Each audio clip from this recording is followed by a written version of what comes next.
नमो तस्स भगवतो अरहतो सम्मा संबुद्धस्स। नमो तस्स भगवतो अरहतो सम्मा संबुद्धस्स। नमो तस्स भगवतो अरहतो सम्मा संबुद्धस्स। आज की इस धम्म सभा में हमारे भिक्खुजन लोगों का मैं वंदन करती हूँ और सभा में उपस्थित हमारे प्रेसिडेंट सर और बाकी सभी हमारे धम्म जनों का मैं स्वागत करती हूँ। सभी लोगों का अभिनंदन करती हूँ। सर ने जैसा कहा कि आज मेरे पिछली बार जो मेरा टॉपिक था what the Buddha taught and the आज के समय में जो बुद्धिज्म है उसको लेकर के उसी टॉपिक को मैं कंटिन्यू कर रही हूँ।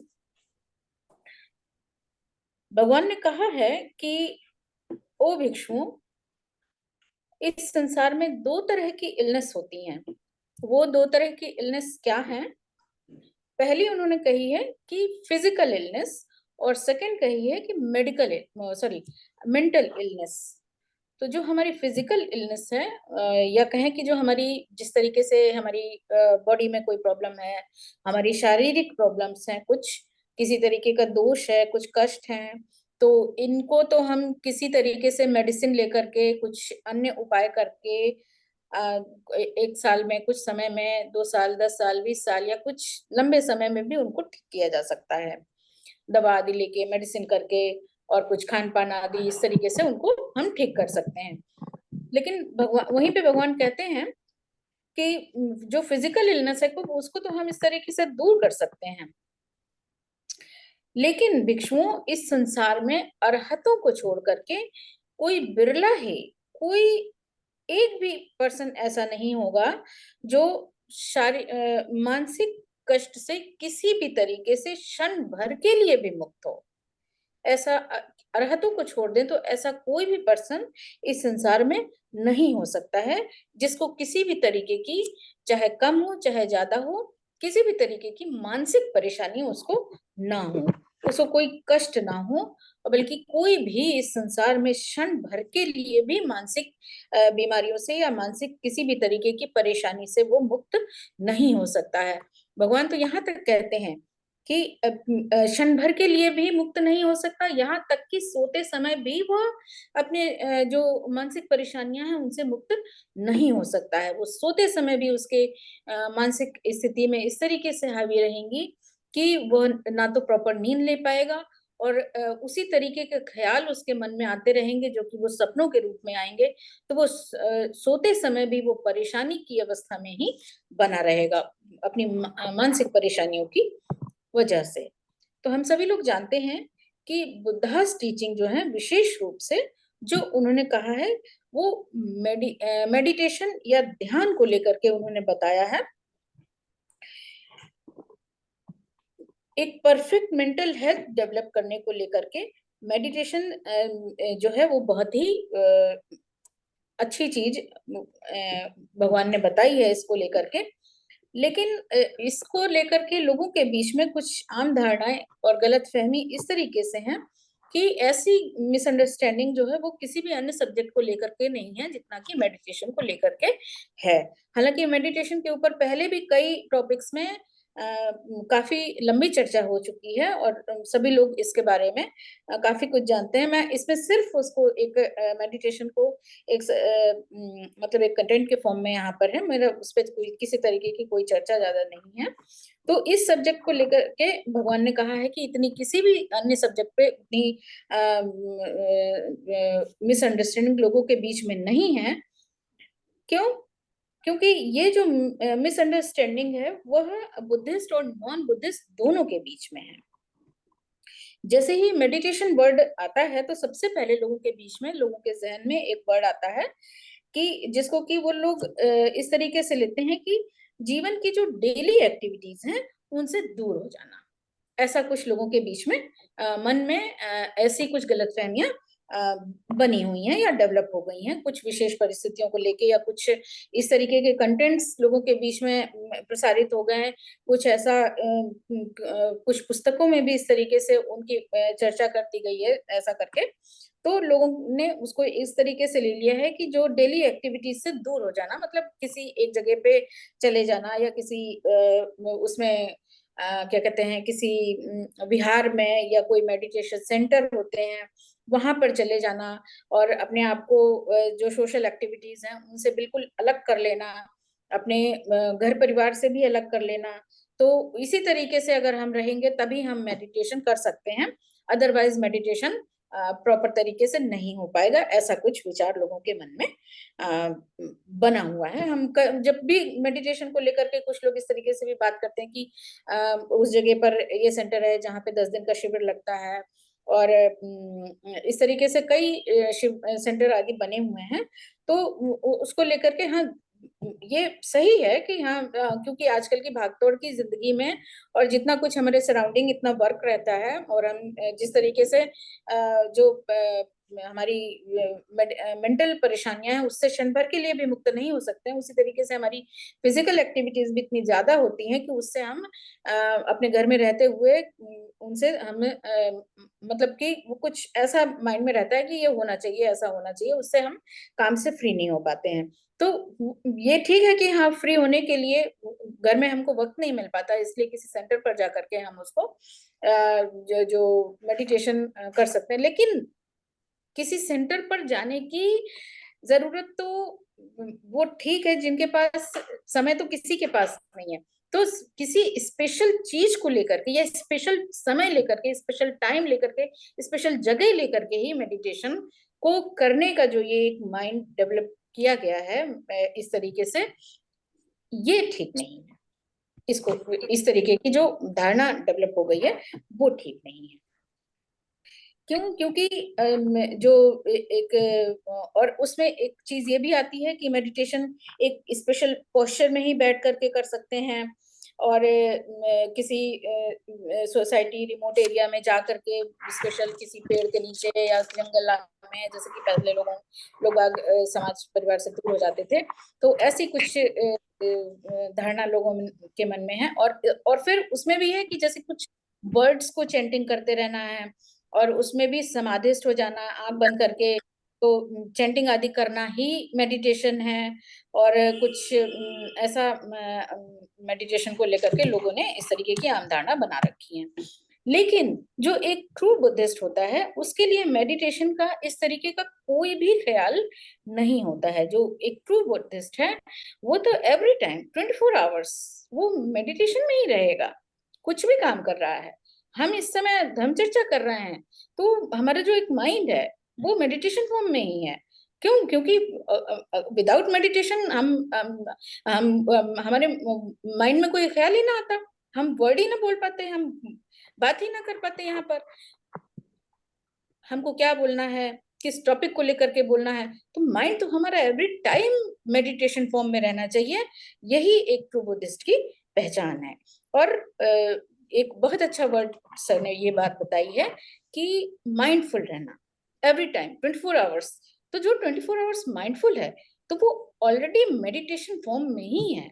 मेडिटेशन का जो इस तरीके से एक धारणा व्याप्त है कि कुछ चैंटिंग करना या कुछ अपने आप माइंड को एक ध्यान केंद्रित कर लेना, किसी स्पेशल पॉइंट पे केंद्रित कर लेना, तो इस तरीके की जो धारणा है उससे भगवान ने नकारा है इस चीज को। तो इस प्रकार से भगवान बुद्ध की जो टीचिंग है वो ऐसा नहीं है कि बाद के समय में ध्यान को लेकर के जो कुछ भ्रमित करने वाली और जो वास्तविकता है उससे भटकाने वाला कुछ लोगों ने लिखा है और कुछ इस तरीके से व्याख्यात भी किया है। तो और कुछ रिचुअल्स और सेरेमनी को भी इसमें इंसर्ट कर दिया गया है। तो इसको लेकर के T.W. राइस डेविड के द्वारा 1896 में एक बुक लिखी थी उन्होंने, योगावचारा मैनुअल, उनकी लिखी हुई जो बुक है मेडिटेशन के ऊपर लिखी है, उसमें उन्होंने बताया है कि 18th सेंचुरी में मेडिटेशन को लेकर के कुछ लोगों ने जिस तरीके से मंत्रों के उच्चारण करने, कैंडल जलाने और कुछ रिचुअल सेरेमनी आदि तक ही सीमित कर दिया गया था। तो ये जो मेडिटेशन का रूप है, जो वास्तविक मेडिटेशन है, उसको डीजेनरेट कर दिया गया इस तरीके से।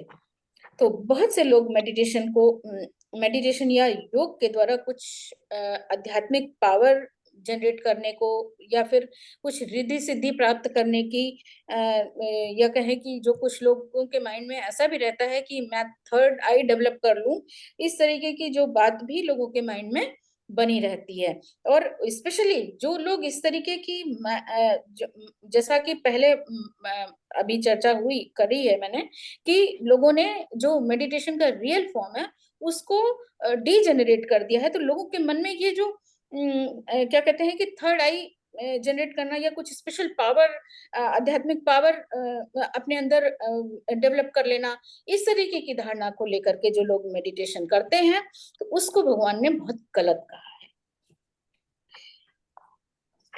पहले के समय भी इसको लेकर के अभी जब जिस समय इन्होंने डेविड सर ने 1896 में बुक लिखी थी, उसके बाद का एक मैटर आता है कि एक जो बुद्धिस्ट नन थी, उन्होंने अब एक इस तरीके से मेडिटेशन करनी शुरू करी कि अपने आईज उनकी प्रॉपर हैं, आईज से वो देख रही हैं, लेकिन उनके मन में ऐसा ख्याल आता है कि मैं अपने ईयर्स के थ्रू जो विजुअल पावर है उसको जनरेट करने के लिए, तो उन्होंने ऐसा मेडिटेशन शुरू किया कि अपनी आईज को बंद करके वो ईयर के थ्रू विजुअल फॉर्म को वो देख सकें, पूरा विजुअलाइज कर सकें। तो ऐसी इस तरीके की जो भावना करके, इस तरीके की भावना उनके मन में जो आती है, और इस तरीके की भावना के तहत जो लोग मेडिटेशन करते हैं, तो ये इस तरीके के जो काम है, भगवान ने इसको पूरी तरीके से गलत बताया है। क्यों गलत बताया है भगवान? हालांकि ऐसा नहीं है कि भगवान के समय भी जो भिक्षु लोग होते थे वो काफी रिद्धि सिद्धि प्राप्त कर लेते थे मेडिटेशन के थ्रू, लेकिन जो रिद्धि सिद्धि बल तो आप जब मेडिटेशन करते हैं, मेडिटेशन, हालांकि मैं इसकी कोई एक्सपर्ट नहीं हूँ और ना ही मैं इतना ज्यादा मेडिटेशन कर पाती हूँ, हालांकि एवरी टाइम कोशिश मेरी रहती है कि मैं माइंडफुली रहूं, और माइंडफुल रहते हुए किसी न किसी पॉइंट पे, किसी न किसी टॉपिक पर मेडिटेट करते रहूं, ये मेरी कोशिश जरूर रहती है। तो जितना मैंने पढ़ा है और जाना है, समझा है, जिस चीज को जिन अर्थों में समझा, वही मैं आपके सामने रख रही हूँ। तो भगवान ने इसको किस लिए गलत बताया? क्योंकि हमारे अंदर जो एक डिजायर बनी रहती है, इच्छा बनी रहती है, तृष्णा बनी रहती है, और जबकि मेडिटेशन का जो मेडिटेशन के थ्रू कहें, या कि जो हमारी जो हमारे अंदर की जो डिजायर है उसको किल करना ही तो बुद्धिज्म है। तो अगर हमारे अंदर ये डिजायर ही बनी रहती है, और ये हमारे अंदर थर्स्ट पाने की जो इच्छा चाहत बनी हुई है, तो ये चाहत तो कहीं ना कहीं हमको तृष्णा की ही हमारे अंदर बनी हुई है, वही तृष्णा फिर निब्बान कैसे मिलेगा, और वही तृष्णा फिर से भव का कारण बनेगी। तो इसीलिए भगवान ने कहा है कि kill your desire and thirst to gain निब्बान। तो निब्बान को प्राप्त करने के लिए इस थर्स्ट को, किसी भी रूप की वो थर्स्ट हो, किसी भी रूप की वो डिजायर हो हमारे अंदर, किसी भी तरह की क्रेविंग हो, उसको किल करना ही तो निब्बान है, और उसी के लिए तो हमें मेडिटेशन करना है। तो वास्तव में मेडिटेशन का जो ओरिजिनल टर्म है वो भावना, यानी कि जिसका अर्थ है कल्चर डेवलपमेंट, जैसे कि मेंटल कल्चर या मेंटल डेवलपमेंट को करने के लिए, और वो भी किस फॉर्म में? आ, कुछ लोगों के अंदर तो जो डिजायर पड़ी हुई है, अगर उसको, कुछ लोग होते हैं कि किसी जब उनके अंदर मतलब कि घृणा है, लोभ है, इस तरीके की भावना अगर बनी हुई है, तो जिस भावना में आप जिस चीज का ध्यान करेंगे वही भावना आपकी डेवलप होती चली जाएगी। तो उसी मतलब हमारी जो भावना है उस मेंटल उसी को डेवलपमेंट करने के को ही भगवान ने मेडिटेशन का बताया है, जिसका मुख्य उद्देश्य है कि माइंड को जो हमारी इम्प्योरिटीज हैं, जो हमारे डिस्टरबेंसेस हैं, उनसे शुद्ध करना।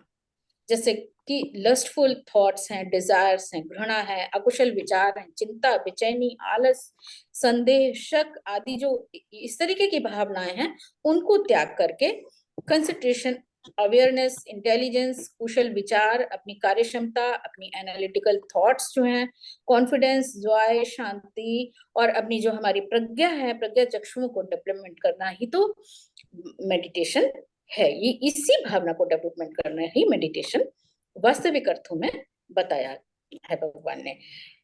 तो जैसा कि इस तरीके से जो अपने अंदर की प्रज्ञा को हम, विजडम पावर को जब डेवलप करते हैं, तो हम वास्तविक जो चीजों की वास्तविकता है, सत्य है, उसको जानने की कोशिश, जानने लग जाते हैं, उसको रियलाइज करने लग जाते हैं, और सत्य को जानना ही वास्तविक रूप में निब्बान है।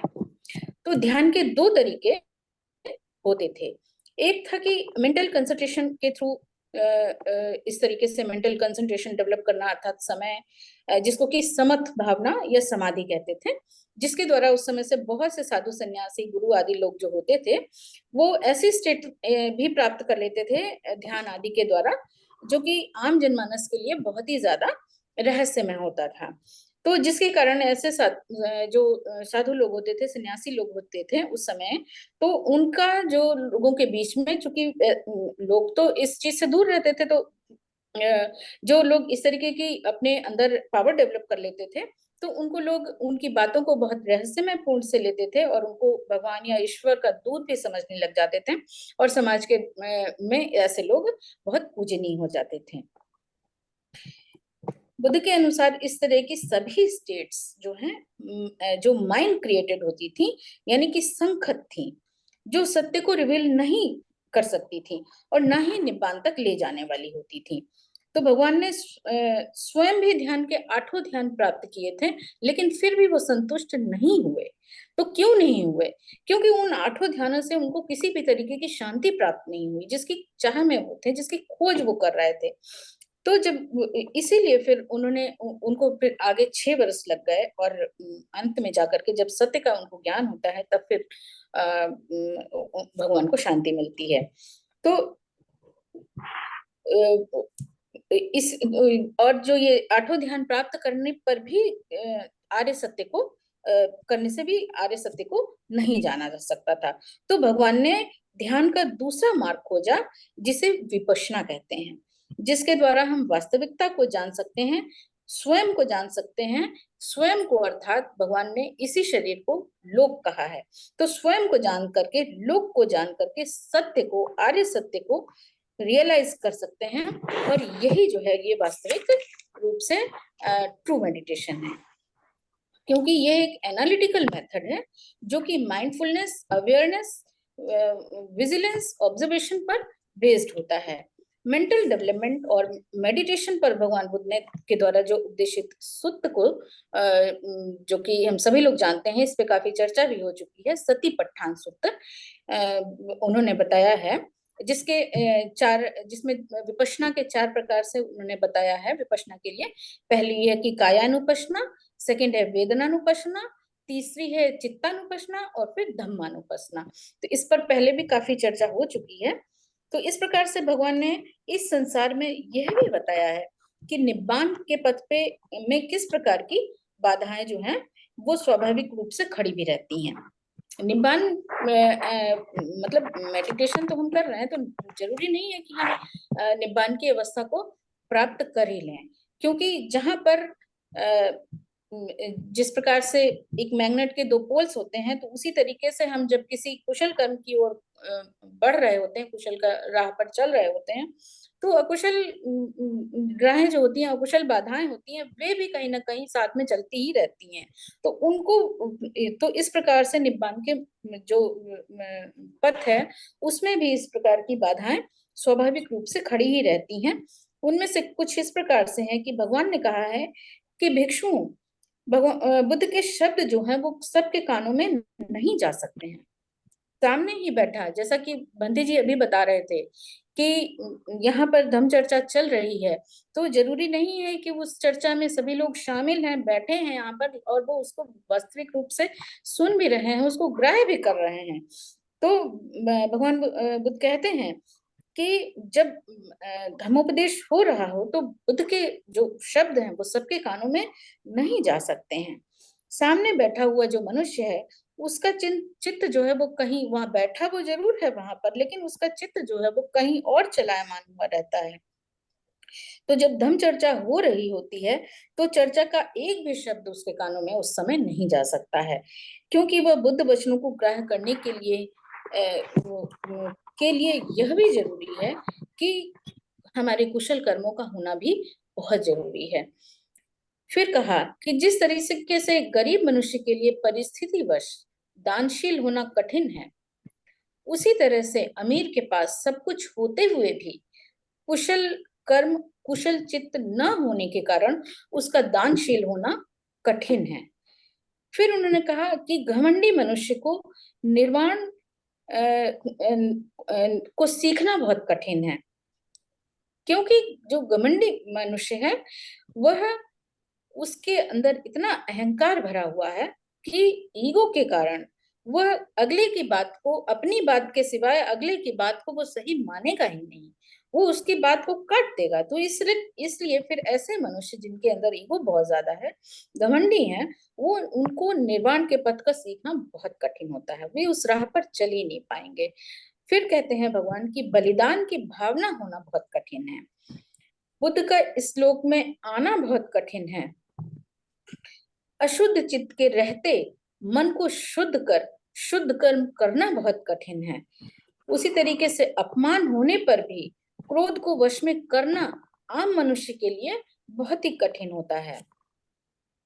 मन को लुभावनी परिस्थितियों में सहसा फंसकर निर्दोष रह पाना बहुत कठिन है।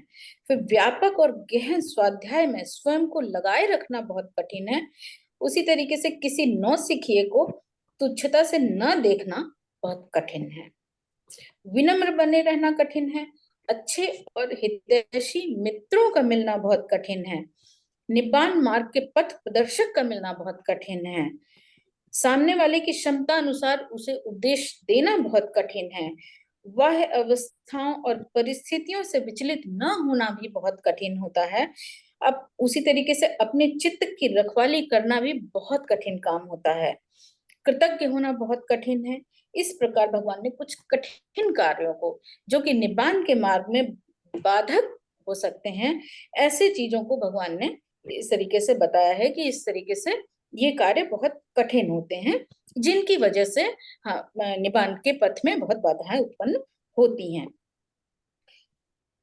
उसी तरीके से भगवान कहते हैं कि धर्म के पथ पर चलना और एक जो अकुशल कर्म करते हुए, जिसको कि वर्ड पाप कहा है, तो इस तरीके से दोनों ही मनुष्यों के जो एक धर्म का कार्य कर रहा है और वही कुशल कार्यों में लगा हुआ है, और एक व्यक्ति जो है वो अकुशल कार्यों में लगा हुआ है, तो ऐसे लोगों का दोनों का ही अपने कर्मों के अनुसार अपना अपना स्वभाव हो जाता है।